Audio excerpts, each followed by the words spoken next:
Começou aqui. 7h em ponto. Boa noite para todos, todas, todos. Os presentes, os que estão chegando. A gente vai dar um tempinho aqui de 2 minutos para vocês irem chegando, tá, gente? Para quando a gente começar, já tá com todo mundo aí prontinho para escutar a nossa live de hoje. E aí eu apresento aqui as nossas convidadas, palestrantes. Vai ser uma noite maravilhosa.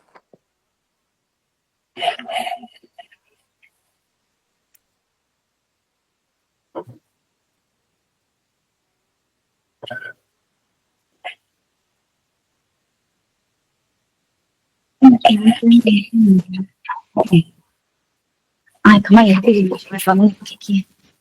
Estou só ligando no ventilador.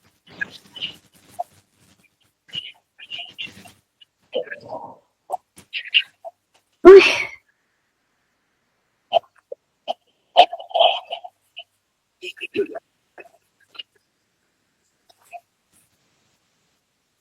Ah, tá aqui. Achei. Vou mutar aqui rapidinho. E aí eu abro a câmera.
Boa noite, gente.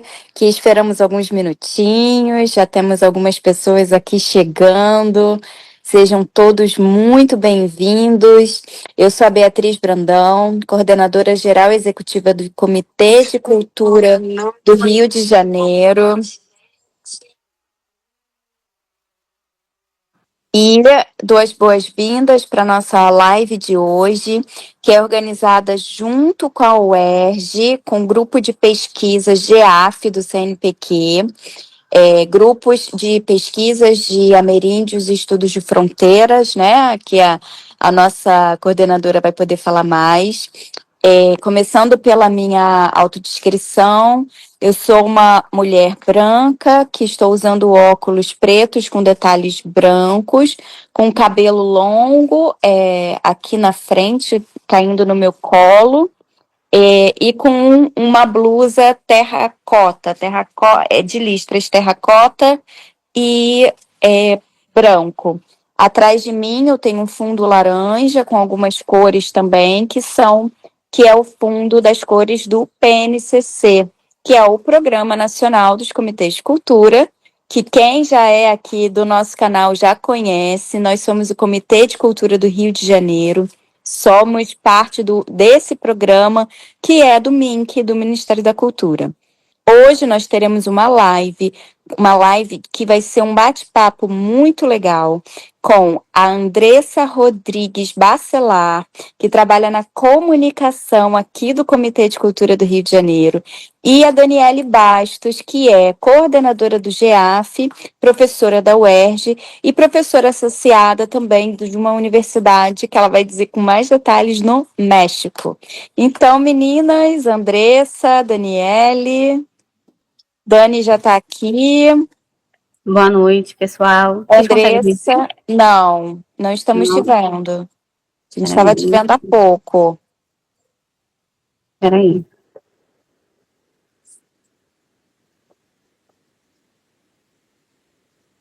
Estão? Eu não sei se a Daniele está vendo. Você está vendo a Andressa, Dani? Não, ainda não. Aqui tá ligada. Como se tivesse ligada. Peraí, só um minutinho. Agora sim. Oi? Agora sim. Gente, no meu cabelo. Agora sim. Gente, então, agora que começamos oficialmente, eu me despeço de vocês na apresentação, mas vou continuar aqui assistindo. Qualquer coisa, vocês podem me chamar. Então, Daniele, nossa parceira da UERJ, Andressa, da comunicação do Comitê de Cultura. Que seja uma live ótima e que todo mundo consiga tirar as suas dúvidas, que seja muito proveitoso. Boa noite. Boa noite. Boa noite. Bom, vamos começar? Boa noite, Dani. Boa noite, Andressa. Acho que a Bia, né, fez a nossa apresentação, também fiz a dela, colocou para a gente começar pela autodescrição. Né? Sou professora Daniele, professora adjunta da UERJ, também com os convênios com a Universidade Autônoma do México, coordeno o Grupo de Estudos Ameríndios e Fronteiras do GEAF-CNPq, e é um prazer, né, estar estreitando novamente pela segunda vez essa parceria com o Comitê de Cultura do Rio de Janeiro. Bom, eu sou uma mulher branca, estou com uma blusa amarela e um cabelo loiro, atrás de mim tem um fundo branco e quadros cinzas. Boa noite, pessoal. Então, vai falar mais, Dani? Você quer se apresentar, fazer sua autodescrição? Sim, vou fazer sim. Boa noite, pessoal. Então, hoje eu estou como coordenadora de comunicação do Comitê de Cultura do Rio de Janeiro, né? Atualmente, eu tenho especialidade na Lei Paulo Gustavo e na PNAB, né? Política Nacional de Banque. Sou estudante de produção cultural na FRJ de Nilópolis, tá? Eu sou uma mulher preta, estou com o cabelo preso, meu cabelo é crespo, estou com uma blusa de manga comprida e marrom. O meu fundo é o fundo do comitê, é um fundo formatado, laranja, amarelo, azul em cima com a logo do Comitê de Cultura do Rio de Janeiro. Então, podemos começar. Só falar para as pessoas que estão assistindo e que estão chegando, né? Espero que muito que estejam chegando, chegou bastante, que a intenção dessa live também é fazer mais uma parceria com as universidades, né? Porque é o UERJ que está fazendo, e enfim, o GEAF, né, um grupo de pesquisa do CNPq, mas muitos acadêmicos desconhecem, por exemplo, que os seus projetos, e que são muitos, né, dentro com escolas de samba, com comunidades ameríndias, ciganas, quilombolas, podem participar também dos editais de cultura.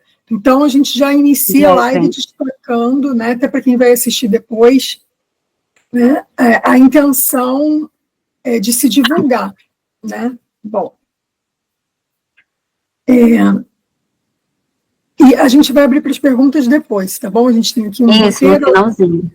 No finalzinho, vocês podem fazer perguntas. A gente vai participar, vai fazer como se fosse uma entrevista aqui.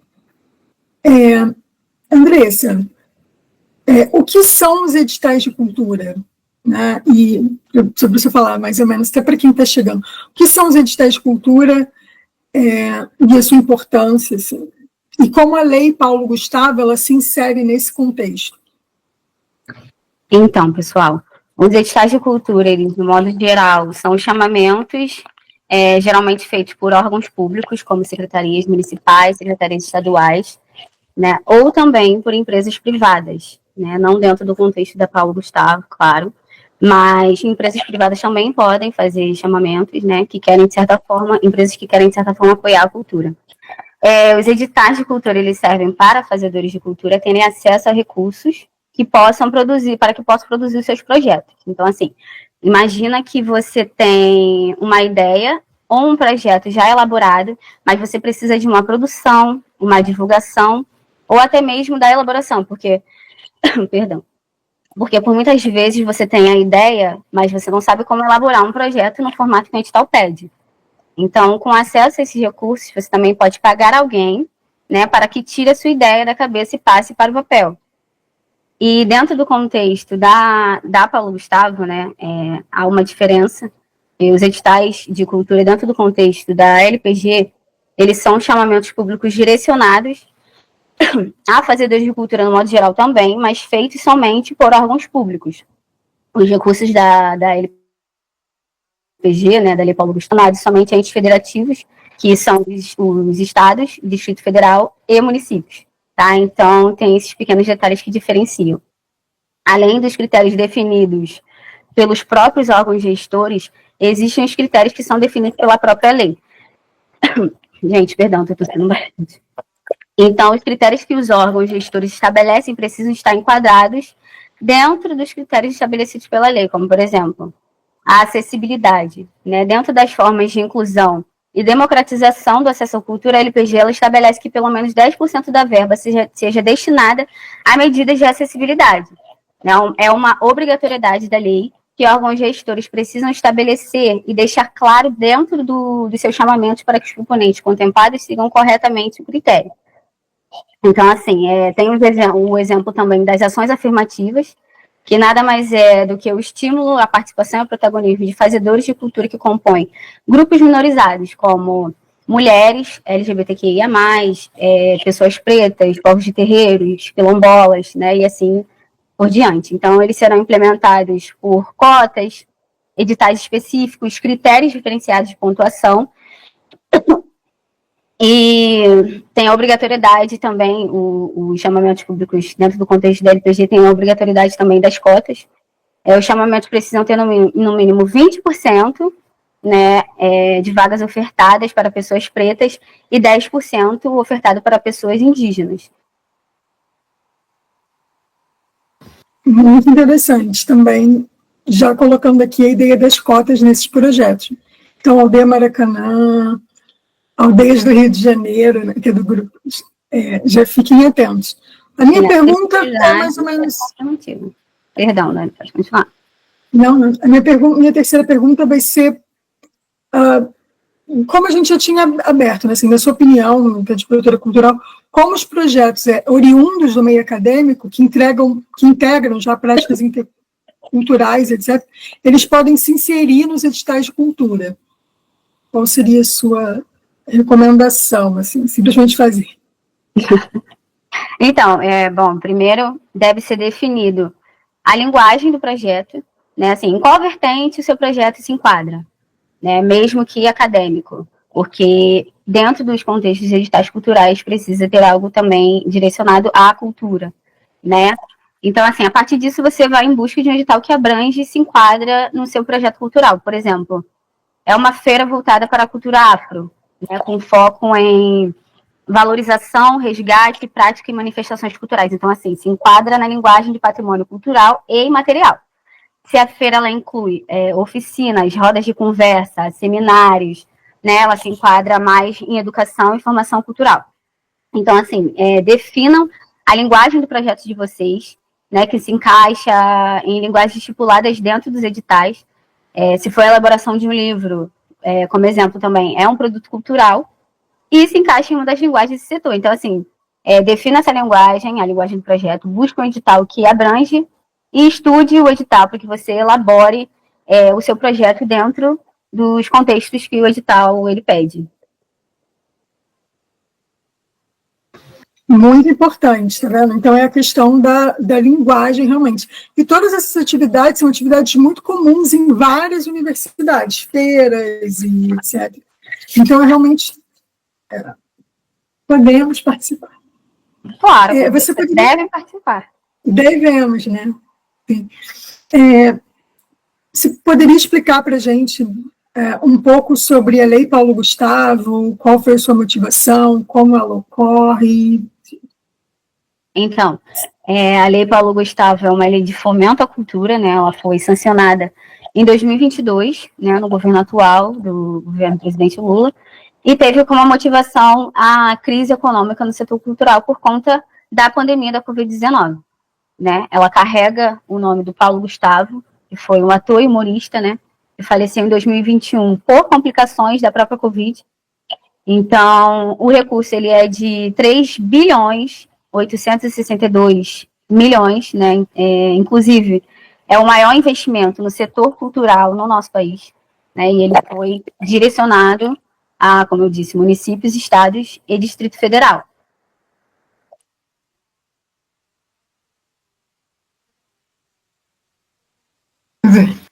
Sim, eu estou aqui olhando as perguntas. Não tem perguntas? Alguém tem perguntas? Quais são os setores culturais, mais ou menos, que contemplam a Lei Paulo Gustavo? Então, Oi, Dani? Quais são os setores culturais, né, que contemplam, que são contemplados pela Lei Paulo Gustavo? São todos os setores? Então, todos os setores, eles podem ser contemplados pela Lei Paulo Gustavo, né? Música, artes cênicas, artes visuais, moda, literatura, enfim. Só que ela tem uma especificidade, né? Que, quanto a isso, ele é o direcionamento do recurso, ele tem que ser em maior parte para o setor audiovisual, tá? 70% do recurso da Lei Paulo Gustavo tem que ser direcionado ao setor audiovisual e 30% direcionado às outras vertentes, às outras linguagens, né? Então, por que isso acontece? A Lei Paulo Gustavo, os recursos da Lei Paulo Gustavo, a maior parte veio do superávit, né, do Fundo Setorial do Audiovisual, além do Fundo Nacional de Cultura também. Então, o motivo, assim, principal que leva ela dar essa especificidade é por conta disso, entendeu? Por conta do recurso vir a maior parte do Fundo Setorial de Audiovisual. Tá. Então, sempre achar pelo menos 30%, né, isso dentro do projeto, da especificação do projeto. Um pouco mais de 2 bilhões direcionado ao setor audiovisual. Tá ótimo. E aí, você já tinha adiantado, mas eu vou fazer essa pergunta, que vai ter uma resposta não, então. Quais seriam os editais abertos atualmente da Lei Paulo Gustavo? Então, atualmente, não temos nenhum edital aberto da Lei Paulo Gustavo, né? O prazo da execução dos recursos, ele se estendeu até 31 de dezembro de 2024, né? Ou seja, os entes federativos, eles tinham até esse dia para executar o pagamento dos recursos dos contemplados. Perdão. E a data da devolução do saldo, a data limite, foi 15 de janeiro desse ano, né? Então, assim, o edital voltado para a Lei Paulo Gustavo dificilmente terão editais abertos direcionados à Lei Paulo Gustavo esse ano, entendeu? Porém, tem uma coisa boa aí. Temos a PNAB, né, que é a Política Nacional de Blanc, de Fomento à Cultura, que foi sancionada também em 2022, e ela é abrangente a todos os setores culturais, e se tornou uma política permanente no último dia 30, na quarta-feira passada, né? Então, é muito mais fácil, né? É bom vocês ficarem de olho em editais referentes à PNAB. Aí, a segunda pergunta aqui, quais seriam os critérios para a seleção de projetos? Mas eu vou colocar uma outra que apareceu, por exemplo, é necessário, por exemplo, se for um ponto religioso, ou uma instituição, ou um próprio grupo de pesquisa, é necessário ter um CNPJ para inscrição nesses editais de projeto? Não é necessário ter o CNPJ, né? A Lei Paulo Gustavo não tem isso. O que acontece nesse formato é que tem que ter uma pessoa representante, uma pessoa física representante de todo o conjunto, né? E eles precisam mostrar em documento que eles foram de acordo, né? Precisa ver a assinatura deles, que eles foram de acordo que essa pessoa física pode entrar como proponente, né? Representando o projeto e o conjunto dentro dessa lei, dentro dos editais de cultura dessa lei. Então, você não precisa. Por exemplo, um coletivo cultural que não tenha CNPJ, ele consegue, a partir do momento que ele tem um representante, um líder. Isso, na Lei Paulo Gustavo, sim. Tá, todos estão. Se abrir para ano que vem, ou para. Enfim, Tomara, ou um novo. Tomara. E aí, queria colocar assim, se algum tipo. O processo de inscrição, mas que você já colocou, né? E aí, se algum tipo de suporte ou capacitação para ajuda dos proponentes, como isso acontece. Mas você especificou. E aí seria uma questão mais de quem trabalha com cultura. Qual é o impacto esperado, né, desses editais para a cultura local, municipal, estadual? Pelas perguntas mais breves. Então, o impacto, de fato, o impacto local, municipal e estadual é em formato real, né? Pessoas que geralmente não são vistas e nem ouvidas, como pessoas de favela, pessoas de terreiro, pessoas pretas que fazem a cultura acontecer, às vezes sem recursos, se virando da sua forma, a partir desses editais ganham voz e acessam aos recursos, né? A cultura, ela deixa de ser só para quem tem acesso, então faz pessoas geralmente marginalizadas acessarem um local que, de certa forma, é privilegiado. Tem também a renda gerada, né, para fazedores de cultura, para fazedores de cultura que, por muitas vezes, vivem somente da cultura e de projetos. Então, além disso, o acesso à cultura se torna democratizado, né, porque são cinemas feitos em praça, peças de teatro em centros culturais, oficinas gratuitas. Então, assim, não é apenas fazer arte e tratar como um hobby. É trabalhar com arte e cultura e, em paralelo, desenvolver locais, municípios e estados. Entendeu? Eu vou dar um exemplo aqui. O retorno econômico no Rio de Janeiro, por exemplo, para cada R$1 investido pela Lei Paulo Gustavo, o retorno foi de R$6,51. Então, assim, a cultura ela é capaz de movimentar e fazer e trazer um impacto social e econômico quando valorizada.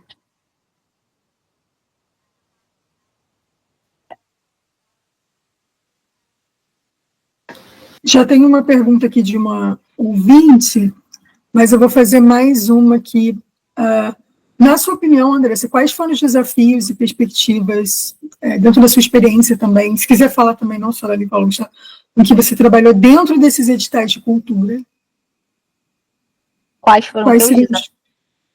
Os maiores desafios da implementação da Lei Paulo Gustavo ou dos editais de cultura, qual que você vê como desafio? Assim? Ou talvez erros de submissões de projetos? Acontece bastante. O que acontece? Eu acho que os erros em relação a editais vêm do proponente na questão da leitura do edital. A leitura do edital ela não acontece por parte do proponente. Então, o proponente ele não lê o edital, ele lê 1 ou 2 itens e acha que já é o suficiente. Né? Às vezes a pessoa vai até a documentação e por muitas vezes nem chega na fase da habilitação, né? Que é a fase da documentação. Então, assim, por parte dos proponentes, eu acho que eles pecam muito nisso, assim, pela minha experiência, né? Eles pecam muito nesse negócio de não ler o edital, né? De não atingir os critérios. Por exemplo, a pessoa quer apresentar um projeto, ela precisa estudar o edital, né? Precisa estar por dentro dos critérios do edital. Né? Então, para a elaboração, na hora da elaboração de um projeto, a gente percebe que a pessoa não leu o edital, né? E mesmo assim ela acaba se inscrevendo e não sendo contemplada. Né? Agora, por parte da implementação da Lei Paulo Gustavo, os desafios, né? Ela enfrentou problemas para ser sancionada na época. Ela foi encaminhada para a sanção no dia 28 de março, e vetado pelo então presidente Jair Bolsonaro, né, no dia 6 de abril. E no dia 5 de julho, o Congresso Nacional ele conseguiu derrubar, né, esse veto e dia 8 de julho ela é publicada em Diário Oficial, sendo assim sancionada. Certinho. Então, vamos ler o edital, né? Isso em qualquer... Com o professor E, gente, olha, eu tenho uma outra dica também para vocês. Contratem profissionais, porque a gente sabe que dentro do formato de um edital, às vezes não é fácil, né, a pessoa elaborar um projeto. Às vezes a pessoa tem uma ideia incrível e não consegue elaborar e passar para o papel.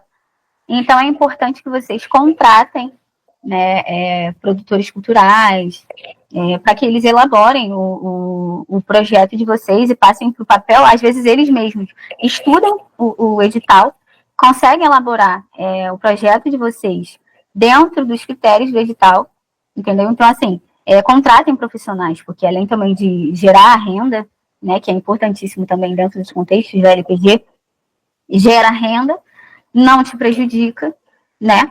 E também leva para frente, né, o projeto referente às leis. Não só a Lei Paulo Gustavo, mas a PNAB também, Lei Rouanet, enfim. A Rouanet tem as suas diferenças, né? Mas aí é um pouquinho mais complicado. Então, existe um mercado de produtores culturais, né, onde eles podem fazer o projeto ou mesmo prestar consultoria, seria isso? Como se fosse uma orientação para quem vai submeter. Isso, inclusive também a planilha orçamentária, elas costumam ter um formato também complicado.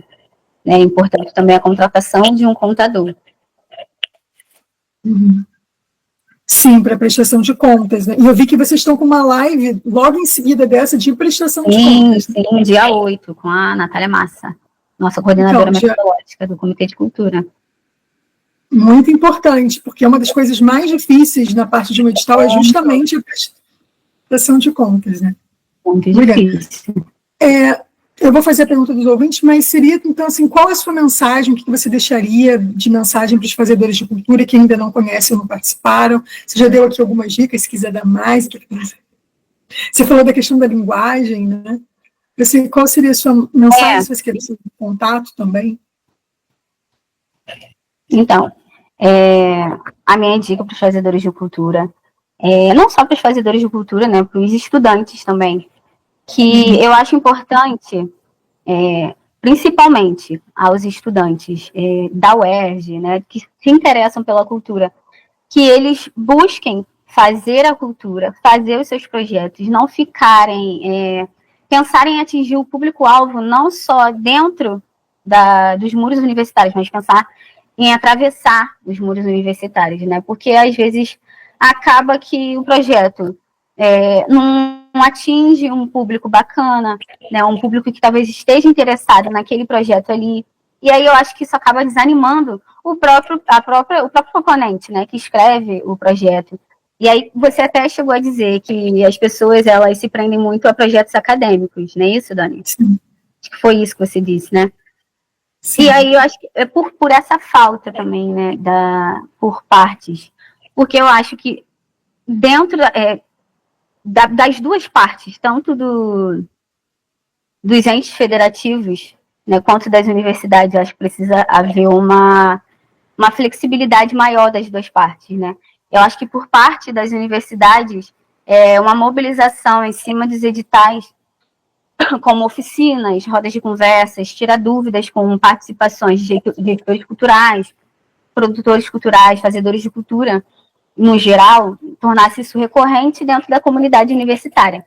Eu acho que isso já seria importantíssimo. Então, assim, eu acho que precisa circular, né, isso. E por parte dos gestores, uma mobilização maior na divulgação, né, desses editais, na divulgação também oficinas em relação às leis, né, da divulgação dessas oficinas, porque acontecem oficinas sobre a Lei Paulo Gustavo que não circula, acaba não circulando, não atingindo outros públicos que talvez estejam interessados em se inscrever em editais referentes, não só essa lei, mas a lei PNAB também.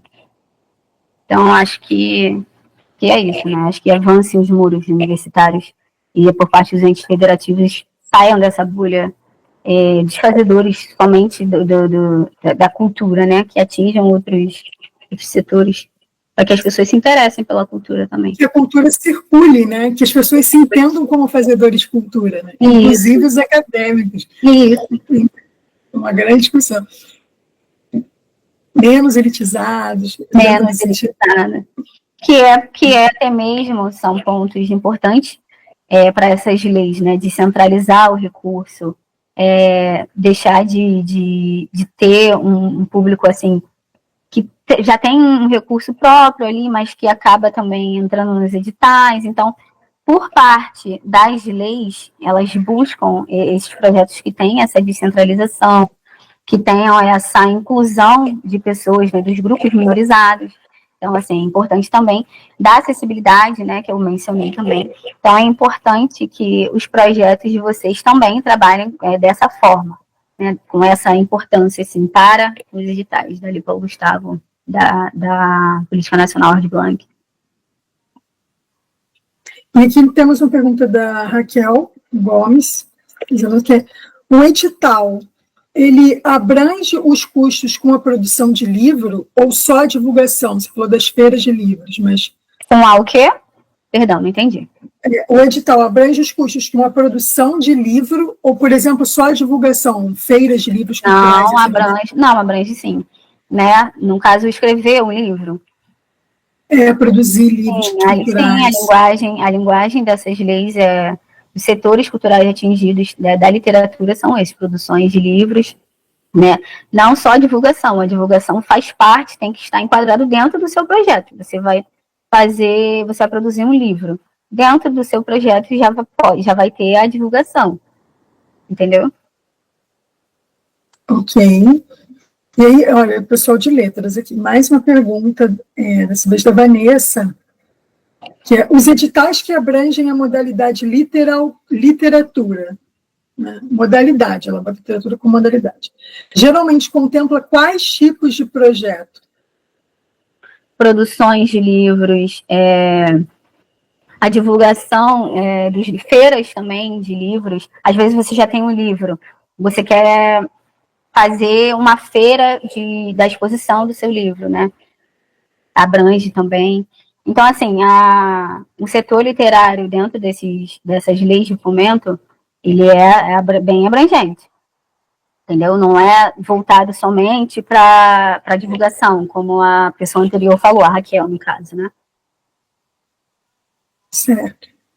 E aí tem uma outra pergunta aqui, que ela colocou assim, essa é a minha segunda pergunta. Você acha válido contratar, você já explicou isso, mas se puder explicar mais, contratar um contador para prestação de contas depois do projeto contemplado, assim, depois com o próprio valor do projeto, né? Teria essa rúbrica? Isso, com o próprio valor do projeto. Teria que incluir dentro da sua ficha técnica, né? Teria que contar com o contador e tá lá o uso do recurso. Porque depois na prestação de contas, por exemplo, às vezes você coloca dentro do seu projeto, né, o contador, e você vai precisar prestar a conta. Peraí, só um minutinho, gente. Aqui tá travando. Pra mim tá travando, Dani. Eu tô te vendo bem. Não tô escutando. Tá me vendo?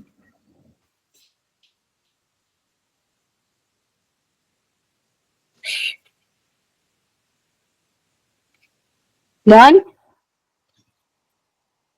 Oi, Vanessa. Oi, Andressa. Oi, eu tô conseguindo te escutar agora, mas tá...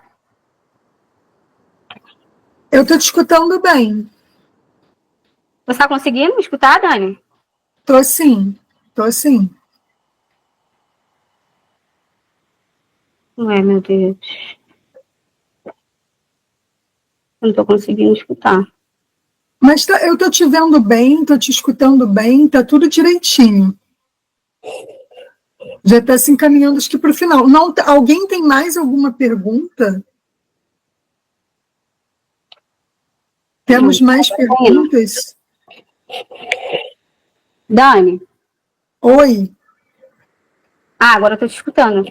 Desculpa, eu não estava te escutando. Para mim, a sua voz estava vindo pipocada. A sua voz. Não, Tá tudo certo. Eu perguntei se alguém tinha mais perguntas aqui. Eu acho que as pessoas, eu posso explicar também sobre o acompanhamento dos projetos, né, que cabe essa prestação. Então, assim, quando os proponentes assinam um termo de execução cultural, né, que é o contrato que firma o seu compromisso com o ente, eles fazem envio de seus planos de trabalho, né, detalhando todo o projeto, né, como objetivo, a justificativa.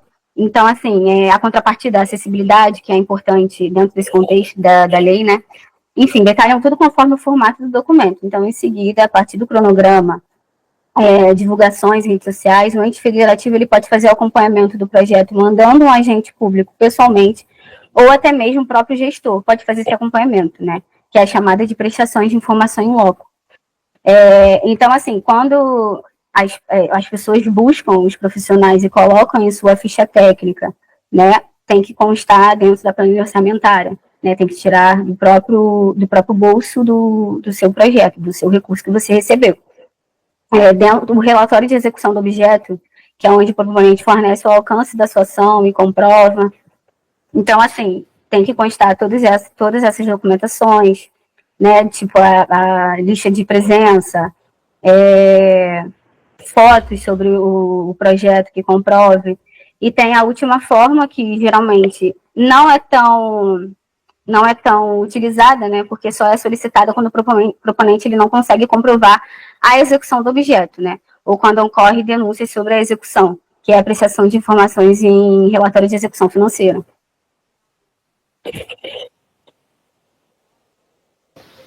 Tá ótimo. Eu tenho uma pergunta também no final. Aqui aí agora a gente tem alguns comentários do Rafael. Você acha importante que a execução financeira se aproxime do planejamento para evitar improbidade, lógico, né? Não entendi. O que ele falou, Rafael? Ele colocou que acha importante que a execução financeira, né, ela se aproxime do planejamento para evitar improbidade, ou seja, desde o início, acredito que seja isso que ele quis dizer, desde o início já tem um planejamento para já no final, porque às vezes isso acontece, pelo menos nos editais acadêmicos também, assim, quando vai chegando no final, que vamos prestar as contas, e acontecem muitos erros, e você pode acabar caindo. Sim, às vezes nem vem pela denúncia, né? Às vezes ocorre o erro e o relatório de execução financeira é solicitado. É importante isso que o Rafael falou. Por exemplo, teve uma vez que um proponente me perguntou: tem a necessidade de eu tirar, no caso, tirar as notas fiscais, né, emitir as notas fiscais? Eu falei, é mega importante. Né? Não é solicitado dentro do relatório de execução do objeto. Né? Ele só é solicitado, assim, em última forma, dentro do relatório de execução financeira. Mas, se caso acontecer a solicitação do seu relatório de execução financeira, você já vai ter emitido as suas notas fiscais.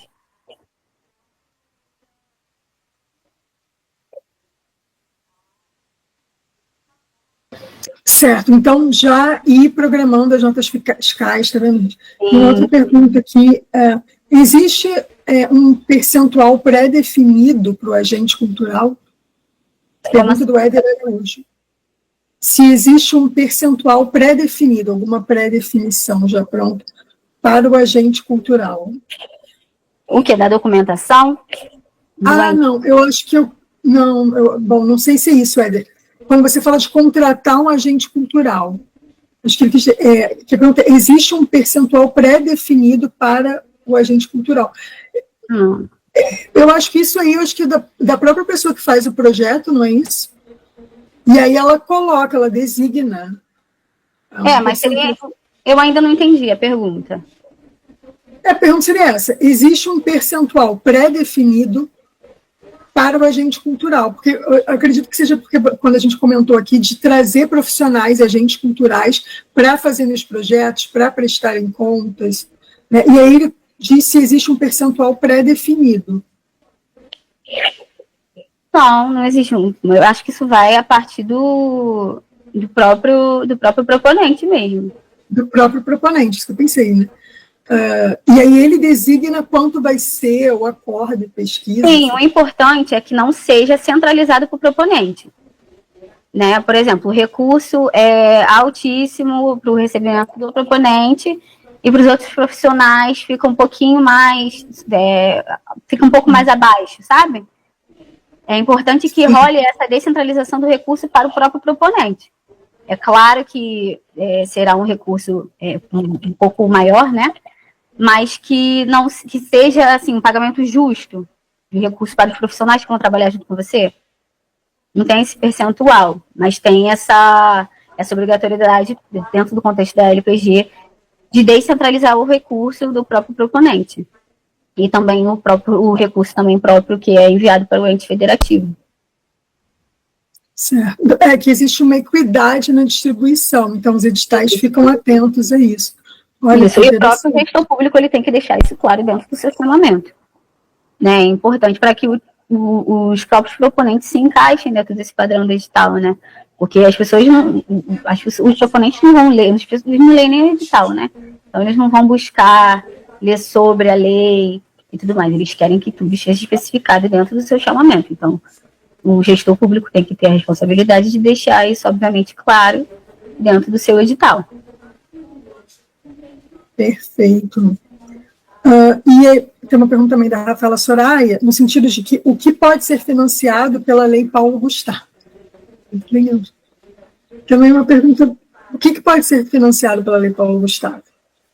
Então, o que pode ser financiado pela Lei Paulo Gustavo são projetos culturais, né? Tem a especificidade do recurso ser obrigatoriamente maior para o setor audiovisual, né? Mas todos os outros setores culturais, como patrimônio cultural e material, formação cultural, teatro, artes visuais, dança, música, enfim, todos os setores têm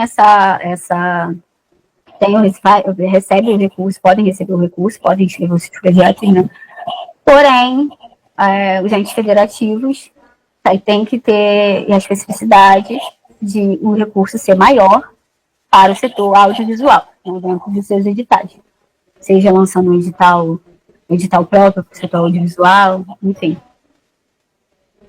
Você colocou que não, que a gente tinha colocado mais cedo, que eu acho interessante que agora que tem mais pessoas, não precisa ter um CNPJ. Não precisa. Não há categorias específicas, né, para os editais da LPG. Podem se inscrever tanto pessoa física quanto pessoa jurídica, com ou sem fins lucrativos, né? Os grupos sem CNPJ, eles vão, com o consentimento de todos do coletivo, indicar uma pessoa física para ser representante do projeto, né, dentro do edital. É isso que ele pede. Muito bom. Servidores públicos podem se inscrever e participar? É aberto? Não podem, e nem parentes também. Não podem. Seja servidor público concursado, seja servidor público comissionado, não pode participar. O parente, se eu não me engano, até 3º grau. Né, isso é especificado,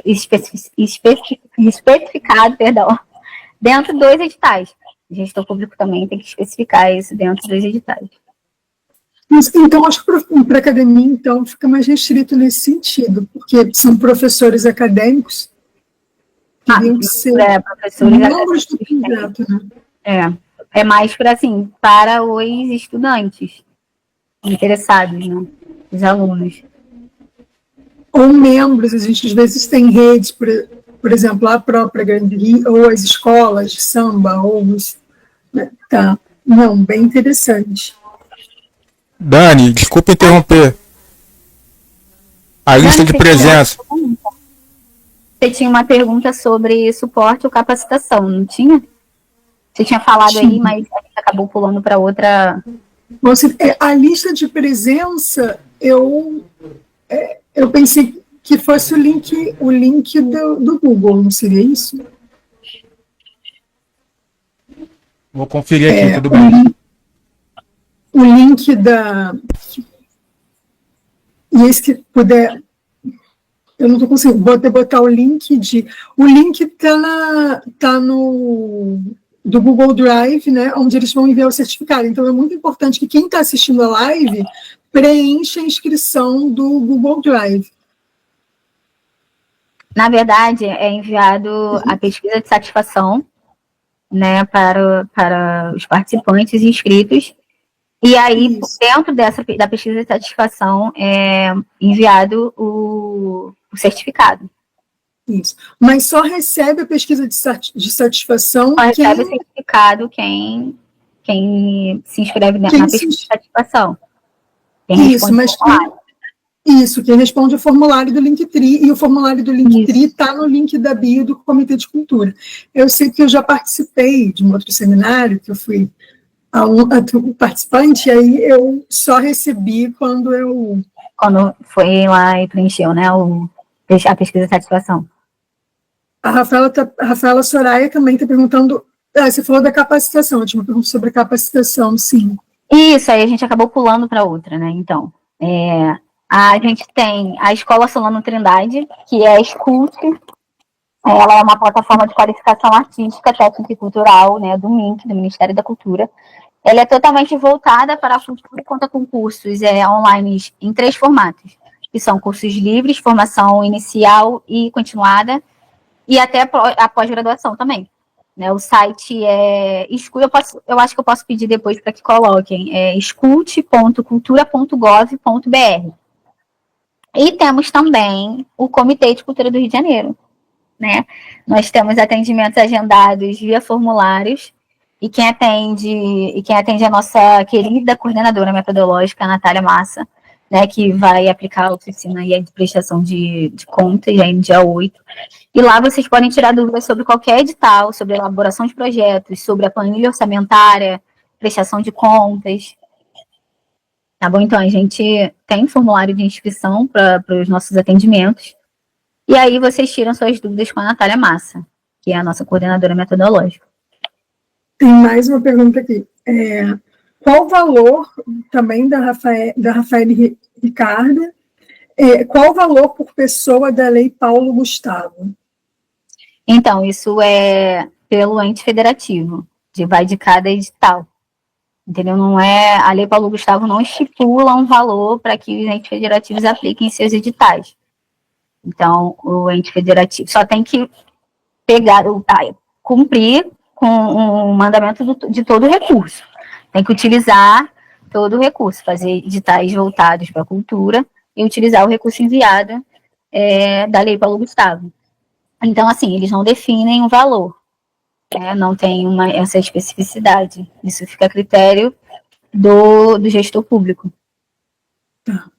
Só retomando aqui, gente, a lista de presença tem que preencher o formulário do Google Docs da live, que está no Linktree do PCC, do Plano do Comitê de Cultura do Rio de Janeiro, lá no Linktree do Instagram. Se puder colocar, não sou eu que estou gerando, mas se puder botar embaixo o Google Forms, porque preenchendo o Google Forms, você preenche a lista de presença. Verdade. Deixa eu ver até se eu acho que eu consigo. Vou pedir ajuda aqui para os universitários. Raquel, você consegue colocar embaixo o Google Forms? Olha, eu coloquei. Tá, eu estou como educação descolonizadora. Eu coloquei aí o Google Forms, e você preenchendo esse Google Docs, você, enfim, já é a lista de presença, e você recebe certificado, e você vai ganhar a pesquisa de participação da live, pesquisa de satisfação. Isso. Bom,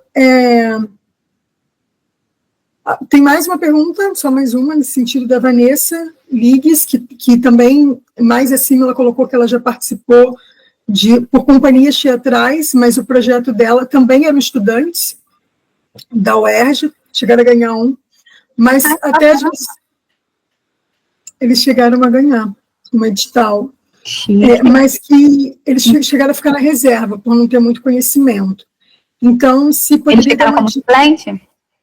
Pela pouco aqui, ficamos na reserva. Ganharam um e o outro ficaram na reserva. Poderia dar uma dica para um projeto ser aprovado? Bem pergunta de aluno universitário, assim. Qual seria o principal critério para elegibilidade aos incentivos? Isso, vamos lá, universitários, agora vocês estão aparecendo. Qual é o Na sua opinião, lógico, né, até porque a Vanessa de alguém, qual seria o principal critério para eleger?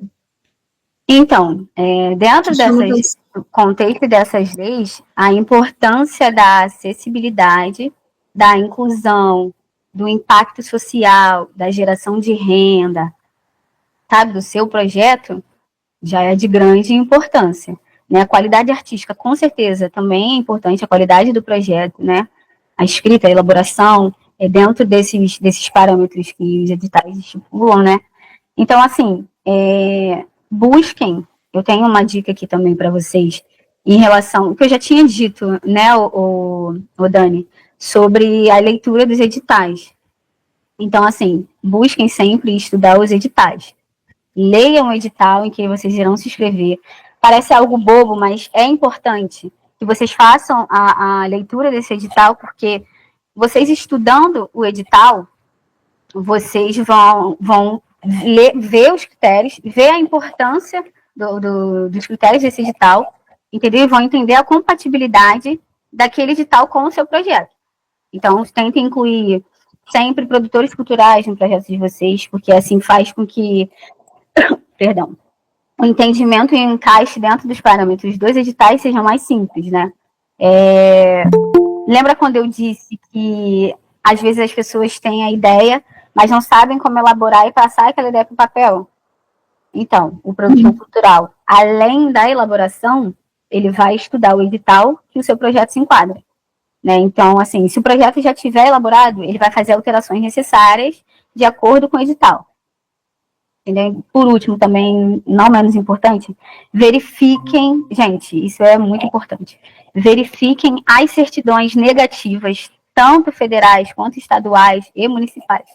Algumas têm prazo de validade, então é bom que vocês estejam já todas atualizadas, para quando chegar na fase de habilitação, caso vocês sejam contemplados, né, não fazerem tudo na correria e na ansiedade.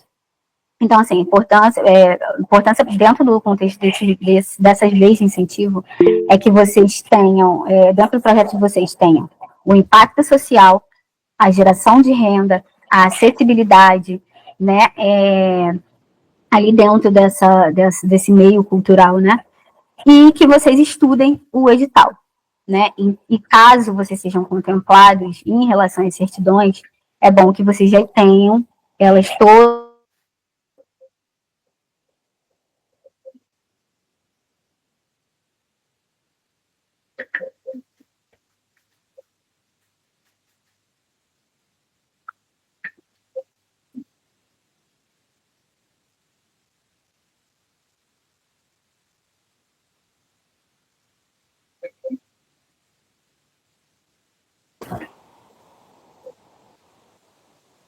Acho que caiu, Andressa.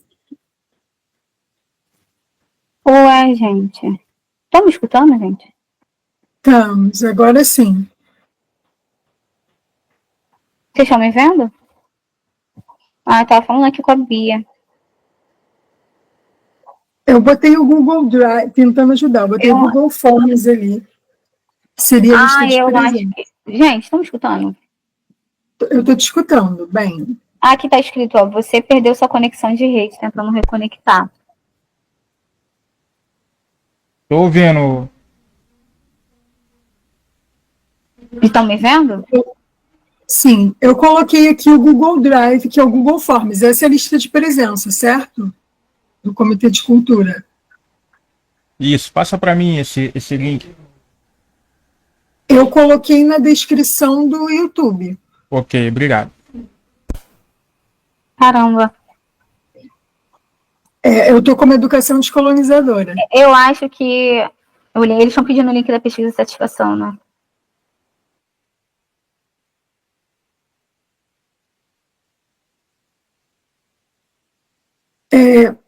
Mas eu acho que a gente conseguiu entregar bem. Eu só... Andressa, assim, a gente só queria encerrar, fazer mais uma última pergunta. Mais alguém tem alguma pergunta? Colocamos, Vitória, a lista de presença está como educação descolonizadora, é o Google Forms, eu coloquei 2 vezes aqui. E vocês podem acessar também no Stories, no Linktree do Instagram. Perdão, Dani. Eu acho que eles vão colocar aí. Vocês estão conseguindo me ver? Do Comitê de Cultura. Não, ainda não. Só o dessa, agora não. Caramba, gente. Essa internet. Acontece. É ao vivo, Treino, gente. Ao vivo. jogo é ao vivo. É ao vivo, sim. Acho que Agora sim. aconteceu. Acho que agora foi. É o computador também. Tá um pouquinho lento. Tá ótimo. A minha pergunta, porque tem uma notícia triste no final. Não existe. A questão dos funcionários públicos, eles realmente não podem ser proponentes de nenhum edital ou só o edital Paulo Gustavo? No caso Então, de professor. o da PNAB também tem essa especificidade de gestores públicos, né, de entes federativos, de... Nenhum funcionário público, então. Ih, caiu de novo.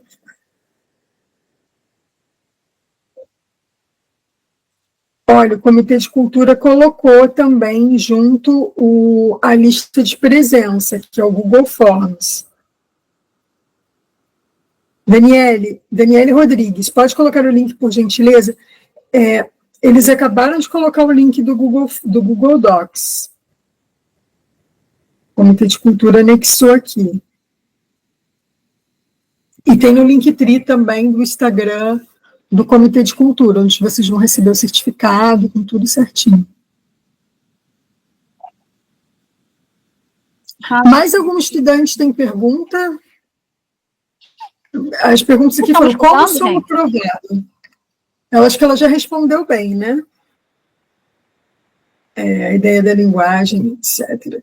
Mas, por exemplo, desse exemplo que eu conheço, né, os proponentes, eles fizeram sozinhos, como eles são estudantes, eles não contrataram um produtor cultural e chegaram a conseguir, né?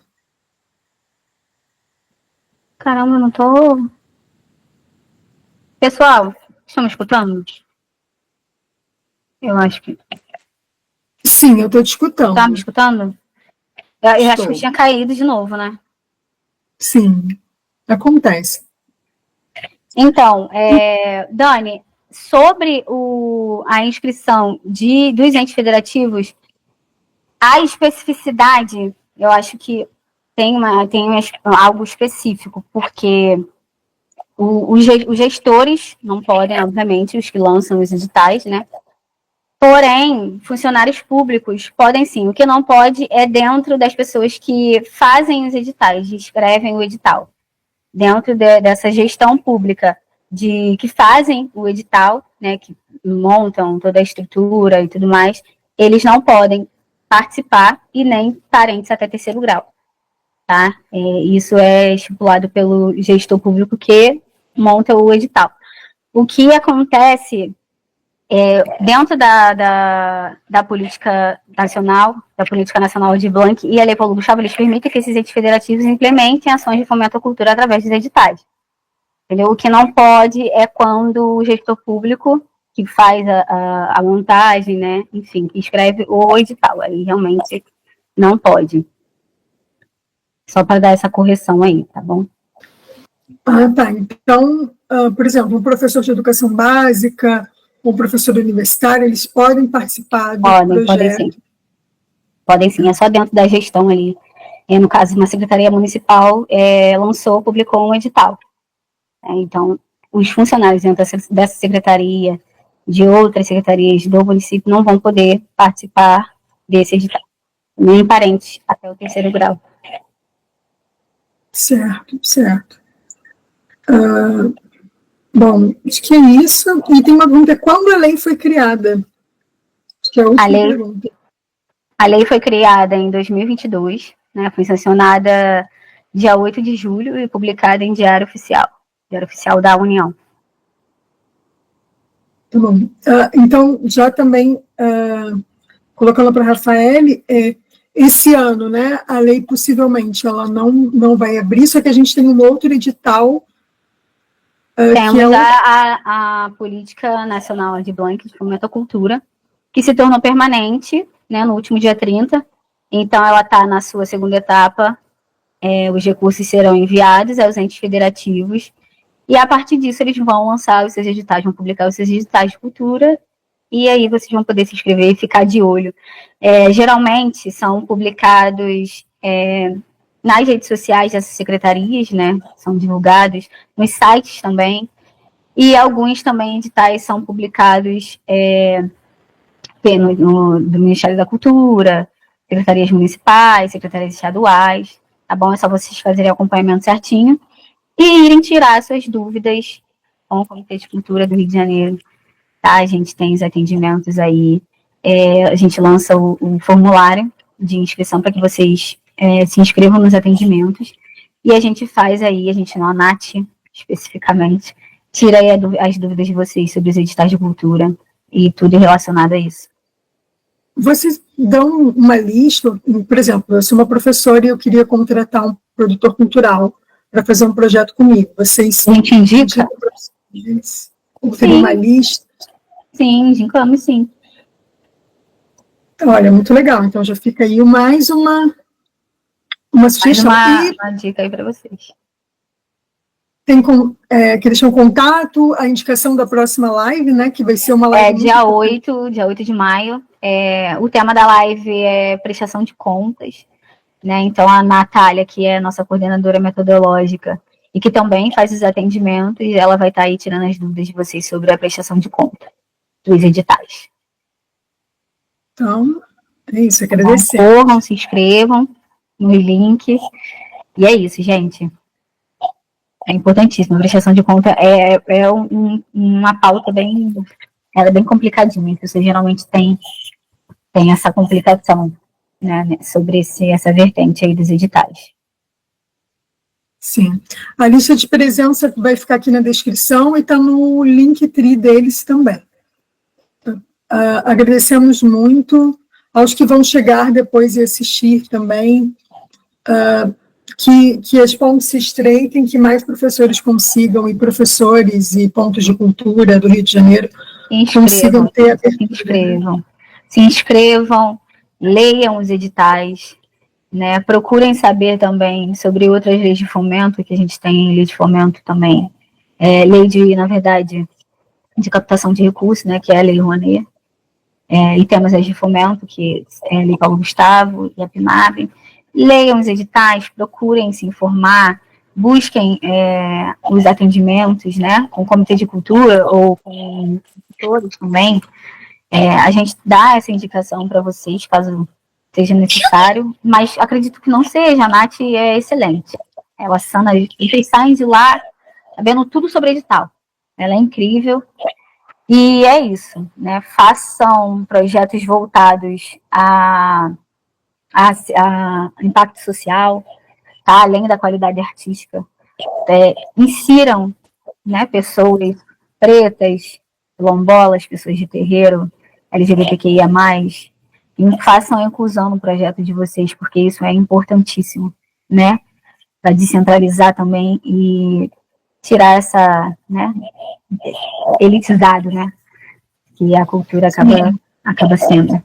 E quem faz cultura mesmo, e precisa desse recurso muitas vezes, né? Que vive somente desse recurso, é importante que gere renda para essas pessoas, principalmente. Com certeza. Muito obrigada, Andressa. Obrigada a você, Dani. Desculpa qualquer coisa, né? O ao vivo acontece em relação aos entes não poderem se inscrever em editais. Acho que é isso, né? A gente busca o conhecimento, a gente também não está... Nossa memória também não é grande coisa. E a gente está buscando conhecimento junto de vocês também. Então, é isso. Tem muitos horizontes.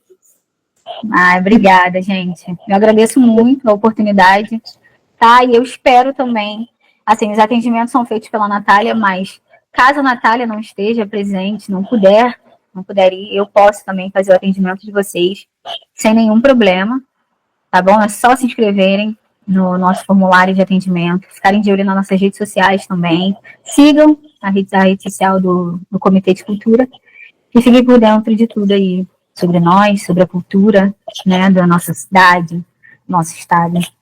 E é isso. Façam cultura. Escrevam seus projetos. E é isso, contratem produtores culturais também. Isso, que o Comitê de Cultura indica produtores culturais, isso é Com interessante. certeza. Nossa, aprendi muito, aprendi muito. Obrigada, Dani. Importantíssimo, viu? Essa parceria aí com vocês. Tá bom? Agradeço muito. Nós do comitê agradecemos. Nós agradecemos também.